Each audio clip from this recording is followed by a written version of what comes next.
고린도전서 15장 12절에서 22절까지 말씀 우리 같이 읽습니다. 그리스도께서 죽은 자 가운데서 다시 살아나셨다 전파되었거늘 너희 중에서 어떤 사람들은 어찌하여 죽은 자 가운데서 부활이 없다 하느냐. 만일 죽은 자의 부활이 없으면 그리스도도 다시 살아나지 못하셨으리라.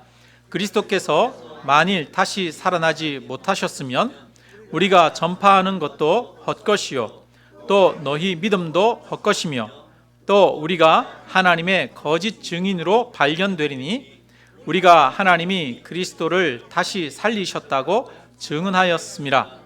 만일 죽은 자가 다시 살아나는 일이 없으면 하나님이 그리스도를 다시 살리지 아니하셨으리라. 만일 죽은 자가 다시 살아나는 일이 없으면 그리스도도 다시 살아나신 일이 없었을 터이요 그리스도께서 다시 살아나신 일이 없으면 너희의 믿음도 헛되고 너희가 여전히 죄 가운데 있을 것이요 또한 그리스도 안에서 잠자는 자도 망하였으리니 만일 그리스도 안에서 우리가 바라는 것이 다만 이 세상의 삶뿐이면 모든 사람 가운데 우리가 더욱 불쌍한 자이리라. 그러나 이제 그리스도께서 죽은 자 가운데서 다시 살아나사 잠자는 자들의 첫 열매가 되셨도다. 사망이 한 사람으로 말미암았으니 죽은 자의 부활도 한 사람으로 말미암는도다. 아담 안에서 모든 사람이 죽은 것 같이 그리스도 안에서 모든 사람이 삶을 얻으리라. 아멘. 네, 우리 예수 부활하셨습니다. 한번 옆에 분들이랑 얘기해 봅시다. 예수 부활하셨습니다. 아멘. 네, 여러분 오늘은 예수님이 부활하신 날을 기념하는 부활절입니다. 예수님은 채찍에 맞아 등 허리에 모든 살이 다 터져서 너덜너덜해졌습니다. 손과 발목에 손가락 굵기만한 대못에 박혀서 혈관까지 손상을 입고 피를 쏟으셨습니다. 이미 십자가 위에서 예수님은 숨을 거둔 상태였습니다. 그러나 로마 군인들은 마지막으로 예수님을 고린도전서 15장 12절 혹시 기절했다가라도 다시 살아나지 못하도록 하기 위하여 옆에서 창을 찔러 아래에서 45도 각도로 위로 옆구리를 찔렀습니다. 창은 옆구리를 찌른 다음에 안으로 깊이 파고들어 신체, 폐와 또 간, 심장 같은 그런 장기들을 찔렀습니다. 아마 그 창이 예수님의 심장을 관통했을 것으로 여겨집니다. 왜냐하면 예수님이 물과 피가 한꺼번에 다 쏟아졌다고 하기 때문이죠. 심장에 있는 피가, 장기에 있는 피가 한꺼번에 쏟아진 것이죠. 그러니까 단순히 옆구리만 그냥 찔린 게 아니라 안에 있는 장기들이 상한 거예요. 이렇게 하고도 죽지 않을 수 있는 사람은 아무도 없습니다. 예수님 좌우편에 있던 강도들은 아직 숨이 붙어 있었어요. 그래서 그 사람들은 발목을, 정강이 뼈를 꺾어버립니다. 다리를 꺾으면 십자가에 달려 있으면 이렇게 쭉 처지기 때문에 숨을 쉴 때마다 다리에 힘을 줘서 다리를 밀어 올려야 호흡을 할 수가 있습니다. 그래서 무릎에 그 뼈를 꺾어버리면 다리를 밀어 올릴 수가 없어서 호흡을 할 수가 없어 곧 숨을 거두게 됩니다. 그러니까 이 로마 군병들은 살인 전문가들입니다. 전쟁에서 사람들의 목숨을 빼앗는 것이 익숙한 사람들이에요. 그 사람들이 확실하게 죽을 수 있도록 그렇게 조치를 취했던 것이죠. 예수님은 확인 사살까지 한 겁니다. 그러니까 예수님은 숨이 완전히 끊어졌습니다. 옆구리를 창으로 깊이 찔렀기에 기절했다가 살아날 일말의 가능성은 없습니다. 예수님은 잠시 정신을 잃은 것이 아닙니다. 완전히 죽었습니다. 예수님의 시신은 무덤에 장사되었습니다. 그런데 그 죽었던 예수님이 3일 만에 부활하셨습니다. 이것은 죽었다가 다시 살아난 것입니다. 기절했다가 깨어난 것이 아닙니다. 예수님의 부활을 믿으시기를 주님의 이름으로 축원합니다. 여러분, 혹시 지금까지 살아오면서 예수 믿지 않는 세상 사람들이랑 부활이나 동정녀 탄생이나 이런 것들에 대해서 얘기를 나눠본 적이 있습니까? 세상 사람들이 예수님의 부활을 잘 믿습니까? 안 믿습니까? 안 믿어요. 그죠? 도무지 믿으려 하지 않습니다. 제가 만난 사람 중에는 예수님이 하신 말씀, 그 가르침은 너무 훌륭하고 좋다는 거예요. 그런데 예수님이 동정녀에게서 태어났다, 예수님이 십자가에서 부활했다, 이런 것들은 너무 허무맹랑하다는 거예요. 그래서 자신은 교회를 안 다닌다는 겁니다. 사람들이 부활을 믿는 것은 정말 힘든 일입니다. 그런데 여러분, 예수님 시대에 사는 사람들에게는 부활을 믿는 것이 쉬웠을까요? 어려웠을까요? 요즘 사람들 부활 잘 안 믿잖아요. 그죠? 믿기 힘들잖아요. 그러면 2000년 사람들도 우리와 똑같이 예수님의 부활을 믿는 것은 어려웠습니다. 어떤 사람들은 생각합니다. 2000년 사람들은, 전 사람들은 미신을 잘 믿고 정령 숭배를 하거나 또 좀 미개했기 때문에 예수님의 부활도 쉽게 믿었을 것이다, 이렇게 생각합니다. 그런데 그렇지 않아요. 2000년 전 사람들에게도 부활은 믿기 어려운 일입니다. 그 당시에도 예수님처럼 처참하게 죽었다가 다시 살아난 사람은 한 명도 없었거든요. 2000년 전 사람들이라고 해서 이성적인 판단과 생각을 못하는 어리석은 사람들이 아닙니다. 2000년 전 사람들은 수학을 만들고 지금도 불가사의라고 하는 그런 피라미드와 같은 그런 건축물들을 만들었습니다. 과학과 여러 가지 놀라운 기술들을 발전시켰습니다. 그들도 우리와 똑같은 이성을 가지고 있는 사람들입니다. 오늘날 우리가 부활을 믿기 어렵다면 옛날 사람들도 부활은 믿기 어려운 일이었습니다. 믿을 수 없는 일이었습니다. 심지어 제자들도 부활을 믿기는 힘들었어요. 여러분, 제자들이 처음에 예수님의 부활을 믿었습니까? 안 믿었습니까? 예수님 부활할 거라는 얘기 제자들은 알았어요. 예수님이 십자가에 죽기 전에 제자들에게 한참 동안 가르치셨어요. 내가 십자가에 죽고 3일 만에 다시 살아나리라. 예수님이 누누이 제자들에게 가르쳤음에도 불구하고 예수님이 부활하셨을 때 도마는 뭐라고 그러냐면, 예수님이 부활하셨다 제자들이 말하니까 나는 못 믿겠다. 그 못자국에 손을 넣어보고 그 옆구리에 내가 내 손가락을 집어넣어 봐야 나는 믿을 수 있겠다, 이렇게 말합니다. 도마는 예수님이 부활하셨다는 얘기를 믿지 않았어요. 그러면 여러분, 베드로와 요한은 예수님의 부활을 처음부터 믿었습니까? 안 믿었어요. 베드로와 요한이 예수님이 부활하신 날 아침에 그 무덤에 갔죠. 무덤이 비어 있었어요. 무덤이 비어 있을 때 그들은 예수님이 부활하셨구나, 이렇게 생각했습니까? 아니면 야, 시신이 어디 갔지? 누가 훔쳐갔나? 이렇게 생각했습니까? 시신이 어디 갔지? 누가 훔쳐갔나? 귀신이 고칼 노릇이네? 이렇게 생각했어요. 예수님이 부활했구나, 이렇게 생각하지 않았어요. 예수님을 따라다니면서 예수님을 사랑했던, 예수님의 말이라고 하면 찰떡같이 믿었던 마리아, 예수님을 위해서 향유옥합, 수천만 원짜리 향유옥합을 깨뜨려서 그 발에 부었던, 예수님의 말이라고 하면 정말 하나까지도 다 지키려고 했던 그 마리아, 그 마리아는 예수님의 부활을 믿었습니까? 안 믿었어요. 예수님이 그 사라진 무덤에 제일 먼저 간 사람이 이 여인들이잖아요. 마리아가 갔는데 무덤이 비어 있습니다. 그리고 베드로와 요한을 불러왔어요. 베드로와 요한도 무덤을 확인했습니다. 무덤이 비어 있습니다. 예수님을 시신을 찾다가 그냥 베드로와 요한은 돌아갔어요. 마리아는 거기서 슬피 울며 있었습니다. 그때 한 사람이 찾아왔어요. 그런데 마리아가 그 사람이 예수님이라고 꿈에도 생각하지 못해요. 동산지기, 무덤을 지키는 사람인 줄 알고 당신이 우리 주님의 시신을 훔쳐갔거든, 어디 숨겼거든 나에게 주십시오. 옮겼거든 나에게 주십시오. 내가 그 시신을 가져가겠습니다. 이렇게 말합니다. 마리아도 부활을 믿었어요? 안 믿었어요? 안 믿었어요. 그러자 그 동산지기인 줄 알았던 분이 마리아야 이렇게 말합니다. 그 목소리를 듣고 마리아가 라보니일까? 예수님이십니까? 이렇게 이야기를 하는 것이지요.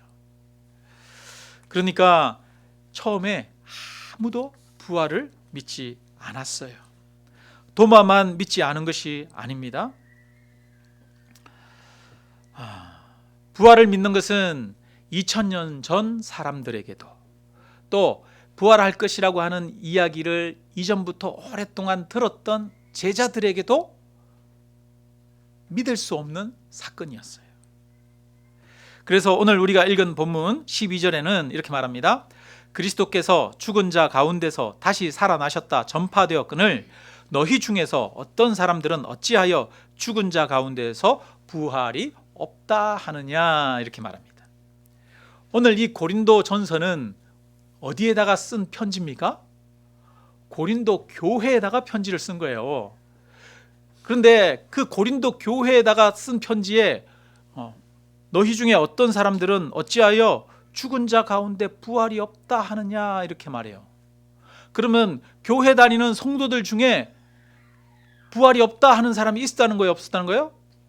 고린도 교회 안에도 부활을 믿지 못하는 사람들이 있었다는 거예요. 부활을 목격한 사도들과 바울이 부활을 전파하였지만 고린도 교회 성도들 중에도, 교회 안에도 여전히 그 부활이 없다고 주장하는 사람들이 당시에 많았다는 것입니다. 이처럼 부활은 믿기 어려운 일이에요. 여러분 솔직히 한번 얘기해 봅시다. 부활 여러분 믿기가 쉽습니까? 어렵습니까? 솔직히 잘 믿어집니까? 안 믿어집니까? 잘 안 믿어지죠. 안 믿어지는 분들도 있죠, 여기에. 네. 자, 두 번째로 한번 생각해 봅시다. 두 번째로 우리가 생각해 볼 것은 2000년 전 예루살렘의 정치, 문화, 종교적 환경에 대해서 한번 생각해 봅시다. 그 당시의 정치, 문화, 종교적 환경이 예수님이 부활하셨다는 이야기가 만들어지고 그것이 전파되는 것이 쉬운 환경이었을까요? 어려운 환경이었을까요? 한번 생각해 보십시오. 북한은 지금 70년 동안 김일성 부자가 손자까지 해가지고 그 나라를 다스리고 있어요. 김일성, 김정일, 김정은. 근데 지금도 이제 4대째 그 누구죠? 이름 생각이 잘 안 나는데 김정은 하여튼 자녀를 이렇게 차기 리더로 세우려고 하고 있어요. 이렇게 독재가 가능했던 이유가 무엇입니까? 그것은 다른 말 하면은 잡아다가 가두고 숙청하고 처형하고 아우지 탄광 보내고 그렇게 억압하니까 다른 이야기를 못하는 것이죠. 새로운 주장들을 할 수가 없는 거죠. 나라가 가난해지고 배가 고파 굶어 죽을 지경이 되어도 구테타를 일으키거나 또 집단적인 반기를 전혀 들지 못하고 있습니다. 여러분, 이런 북한의 분위기 속에서 자유민주주의 사상이라고 하는 것이 성장할 가능성이 있을까요? 없을까요? 북한과 같은 그런 상황에서 자유민주주의 사상이 어떤 한 사람이 가지는 게 아니라 집단적으로 그런 사상을 가지고 그런 사람들이 모이고 하는 것들이 가능할까요? 불가능하죠. 왜냐하면 철저하게 통제하고 억압하고 죽이고 가두고 하기 때문에. 자, 그러면 한번 생각해 봅시다. 2000년 전 예루살렘에는 새로운 사상이나 이론이 나올 만한 환경이 되었을까요? 예수님의 부활이나 예수님의 하나님의 아들이라는 새로운 주장들이 자연스럽게 받아들여질 수 있는 그런 환경이었을까요? 그렇지 않습니다. 우선 당시 유대인들은 구약의 율법을 철저하게 따르고 있었습니다. 구약의 율법은 이스라엘 백성들의 삶의 원칙이고 규칙과도 같았습니다. 그들은 율법을 생명처럼 붙들고 있었습니다. 오늘날 전도하기 가장 어려운 문화권이 있어요. 어디냐면 이슬람 문화권입니다. 불교도 아니고 다른 회교도 아니고, 회교가 이슬람이죠. 불교도 아니고 힌두교도 아니고, 이 이슬람 지역에 복음을 전하는 게 가장 힘들어요. 왜 그러냐? 이 이슬람 사람들은 가족이나 친척 간의 결속이 굉장히 강해요. 그리고 전통적인 지역 사회의 관계가 깊어서 누군가 한 사람이 다른 종교를 가지는 것이 굉장히 어렵습니다. 만약에 가족 중에 한 사람이 예수를 믿게 되거나 다른 종교를 가지게 되면 그 가족의 명예를 훼손했다고 해서 부모님이 자식을 죽여버리거나 형제가 형제를 죽여버려도 아무렇지 않아요. 그거를 정당화하고 있는 곳이 바로 이슬람 지역이죠. 그걸 명예살인이라고 합니다. 명예살인. 그러니까 이단은 그냥 죽여버려도 되는 거예요. 이슬람이 지금 문화가 그렇죠. 이슬람 문화가. 그러니까 그런 이슬람 문화 속에서는 가족 중에 누가 한 명이 그리스도인이 된다는 것은 정말 어려운 일이에요. 세상에 있는 어떤 사상을 받아들이는 것도 어려운 일이에요. 그래서 이슬람은 잘 변화되지 않죠. 이슬람은 지금도 여전히 중세시대처럼 그렇게 살고 있어요. 머리에 이거 그 히잡 수건 둘러쓰지 않았다고 해가지고 감옥에 가두고 뭐 그러는 그런 나라잖아요. 자, 그러면 2000년 전 유대 땅은 오늘날 이슬람 이 지역보다도 더 부드러운 지역이었을까요? 그렇지 않습니다. 오늘날 이슬람 지역보다도 더 엄격한 종교적 규율을 가지고 있는 데가 유대 지역이에요. 예루살렘이에요. 그런 환경 속에서 유대교를 벗어나서 다른 사상이 태동하고 자라나고 그것이 번성한다고 하는 것은 거의 불가능한 일이죠. 유대교 사람들은 사람에게 경배하지 않습니다. 사람에게 절하지 않아요. 왜요? 하나님 한 분만 경배를 받으시고 예배를 받으셔야 하기 때문이죠. 그래서 유대교는 예수님을 경배하고 예수님을 찬양하는 것을 이단으로 보았습니다. 왜냐하면 예수님은 하나님이 아니라고 생각했기 때문이죠. 그런데 우리는 예수님이 인간으로 오신 그 인간이 하나님의 아들이고 하나님과 동등된 분이라는 것을 우리는 믿어요. 이것은 유대교 입장에서는 완전히 이단인 거예요. 완전히 없애버려야 되는 거예요. 도무지 용납할 수 없는 것이 기독교입니다. 그래서 유대교는 처음부터 기독교를 심하게 박해했어요. 예수님이 하나님의 아들이고 죽었다가 부활하셨다는 그 말을 아예 못하게 만들었습니다. 북한에서 예를 들어서 김일성 욕하거나 그러면 아우지 탄광 보내거나 아니면 그 집안 자체를 숙청하는 것처럼 그 당시에 예수님에 대해서 이야기하면 그랬어요. 그래서 제자들을 잡아서 가두고 심하게 매질하고 그랬지 않습니까? 스데반이 죽었어요. 야고보도 죽었습니다.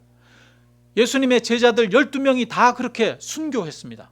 예수님의 부활을 전하다가 순교했어요.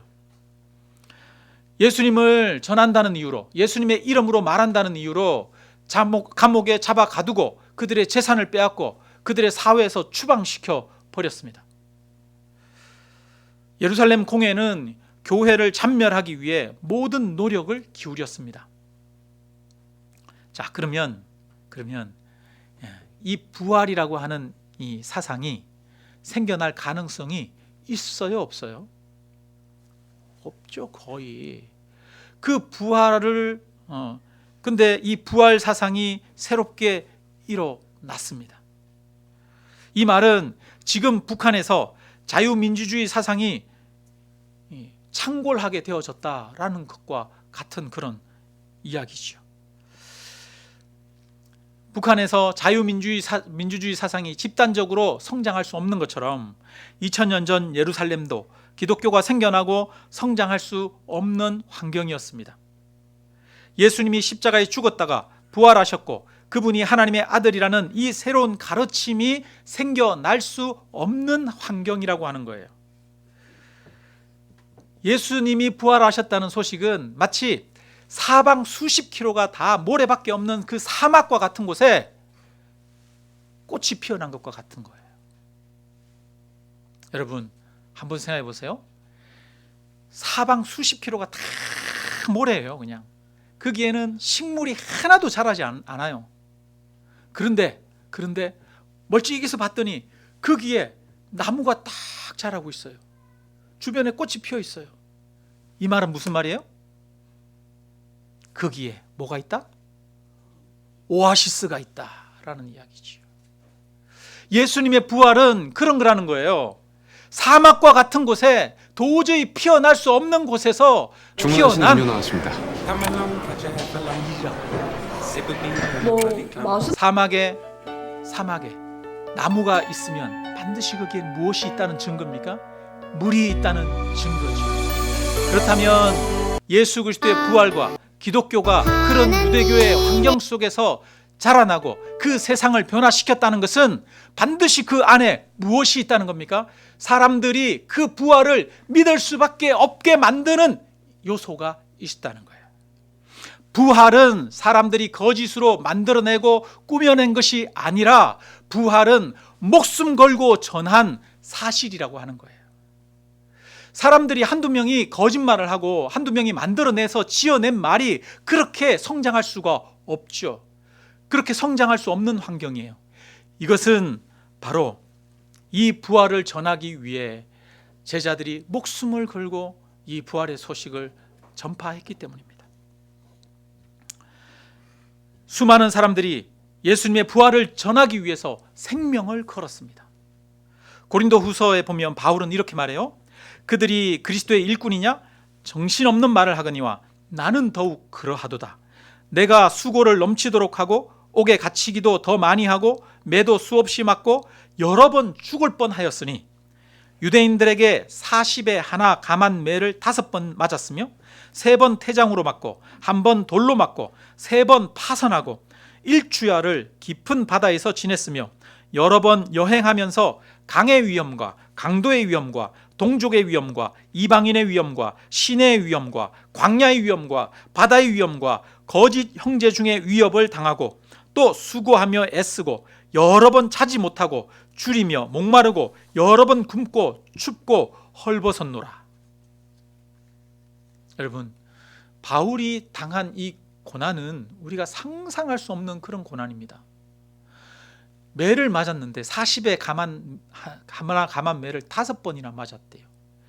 한 번 39대 맞으면 거반 죽게 됩니다. 사람이 덩허리 살가죽이 다 터져가지고요, 감염이 일어나게 되면 그 고열에 시달리게 되고 피부는 완전히 울퉁불퉁하게 흉터 자국이 생기죠. 그런 매를 5번이나 맞았대요. 돌에 맞아 죽을 뻔하고요, 수많은 고난을 당했습니다. 그런데 바울이 이렇게 한 이유가 무엇입니까? 그것은 바울이 예수님을 만났기 때문이에요. 고린도전서 15장 8절에 보면 이렇게 말합니다. 고린도전서 15장 앞부분에 보면 부활하신 예수님을 만난 사람들에 대한 기록이 쭉 나와요. 그리고 나서 마지막에 이렇게 말합니다. 맨 나중에 만삭되지 못하여 난 자 같은 내게도 보이셨느니라, 이렇게 말합니다. 바울이 내가 부활하신 예수님을 만났다, 이렇게 말합니다. 내가 이렇게 고난을 무릅쓰고 생명까지 바쳐서 내가 부활의 소식을 전하는 이유는 내가 부활하신 예수님을 만났기 때문이다 라고 이야기합니다. 이 부활의 소식이야말로 그래서 가장 중요하게 한 것입니다. 여러분, 바울이 말합니다. 만약에 부활이 없으면 이 세상에서 우리가 가장 불쌍한 사람일 것이다 라고 얘기합니다. 그렇지 않습니까? 부활이 없으면 그 부활을 전하기 위해서 헌신한 바울이야말로 가장 불쌍한 사람이에요. 바울은 부활을 전하느라고 고생만 했지 세상으로부터 얻은 유익은 아무것도 없습니다. 부활을 전하기 위해서 생명을 걸었습니다. 이 부활의 소식이야말로 가장 인생에서 중요한 소식이기 때문이지요. 여러분, 우리 인생에서 여러 가지 중요한 소식들이 있잖아요.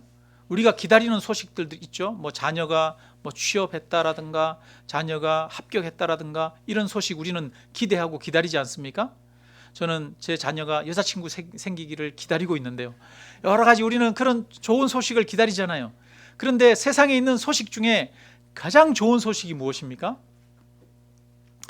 부동산이 어디가 올랐다는 소식도 아니고요. 주식이 오른다는 소식도 아닙니다. 이번 주 로또 번호가 꿈에 나타나는 그것도 아닙니다.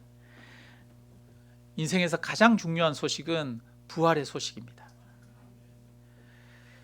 만일 그리스도 안에서 우리가 바라는 것이 다만 이 세상의 삶뿐이면 모든 사람 가운데 우리가 더욱 불쌍한 자이리라. 그러나 이제 그리스도께서 죽은 자 가운데서 다시 살아나사 잠자는 자들의 첫 열매가 되셨도다. 사망이 한 사람으로 말미암았으니 죽은 자의 부활도 한 사람으로 말미암는도다. 아담 안에서 모든 사람이 죽은 것 같이 그리스도 안에서 모든 사람이 삶을 얻으리라. 이 부활의 소식은 예수 그리스도 안에 영생이 있다는 것을 가르쳐 줍니다. 우리에게도 부활이 있다는 것을 가르쳐 주는 소식입니다. 그래서 바울은 부활하신 예수님을 만난 후에 예수님을 전하는데 전 생애를 바쳤습니다. 만약에 부활이 없다면 우리는 이 땅에서 잘 먹고 잘 살면 됩니다. 무슨 짓을 하더라도 이 세상에서 편안하게 살고 내가 하고 싶은 것 하면서 즐겁게 살면 됩니다. 부활이 없으면 이 세상이 전부가 되는 것이죠. 그런데 그렇게 되면 정말 이 세상의 메인 삶이 되어지는 것이죠. 이 세상은 약육강식의 아수라장이 되어질 것입니다. 부활이 없다면 세상에서 고난당하면서 산 사람들이 가장 불쌍한 사람들입니다. 박해받으면서 산 바울이야말로 가장 불쌍한 사람이죠. 그런데 만약 부활이 있다면, 여러분, 부활이 있다면 누가 가장 불쌍한 사람이겠습니까? 이 세상이 전부인 줄 알고 산 사람들이 가장 불쌍한 사람입니다. 예수를 믿지 않은 사람들이 가장 불쌍한 사람들이죠. 부활이 있다면 가장 복이 있는 사람은 누굽니까? 세상에서 비록 아무것도 없어도 부활에 참여하는 자들이 복이 있는 사람들입니다. 그러므로 부활이 있느냐 없느냐에 따라서 삶의 목적과 방향이 달라집니다. 부활을 믿고 믿지 않고에 따라 우리의 영원한 삶이 달라집니다. 그래서 부활은 우리 인생에서 가장 중요한 문제입니다. 부활은 그냥 넘어갈 문제가 아니에요. 부활은 우리가 분명히 확신하고 믿어야 할 문제입니다. 그러면 여러분, 과연 부활은 믿을만 합니까? 믿을만 하지 않습니까? 네. 2000년 전 환경을 생각해 보십시오. 뿐만 아니라 부활을 믿지 않는 인간의 속성을 생각해 보십시오. 그럼에도 불구하고 이 부활 신앙이 마치 사막에서 나무가 자라는 것처럼 어두운 환경 속에서 이 부활 신앙이 지금까지 전해져 왔고 자라왔습니다. 그것은 무엇이 뒤에 있기 때문입니까? 예수 그리스도의 부활이 실제이기 때문인 것이죠. 사막에 나무가 자라는 것은 그 뒤에 물이 있기 때문인 것처럼 오늘날 부활 신앙이 이처럼 교회들을 통해서 이렇게 끊임없이 증거되어져 오고 있는 이유는 바로 예수 그리스도의 부활이 실제로 있었기 때문이라는 것을 믿으시기를 주님의 이름으로 축원합니다. 여러분, 부활은 믿을 만합니까? 믿을 만하지 않습니까? 부활은 믿을 만해요. 여러분, 깊이 생각해보고 들여다보고 찾아보면 부활은 믿을 만해요. 여러분,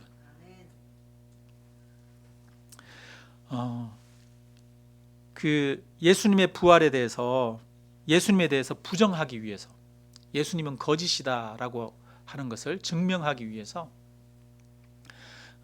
그 부활에 대해서 가짜라고 그것을 논증하려고 그것만 연구하던 사람이 있어요. 리 스트로벨이라고 하는 목사님이에요.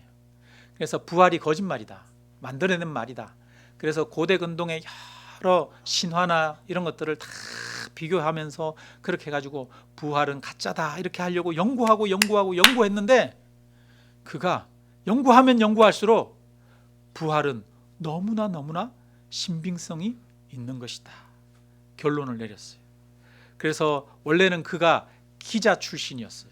리 스트로벨이라고 기자였는데 그분이 목사님이 되었어요.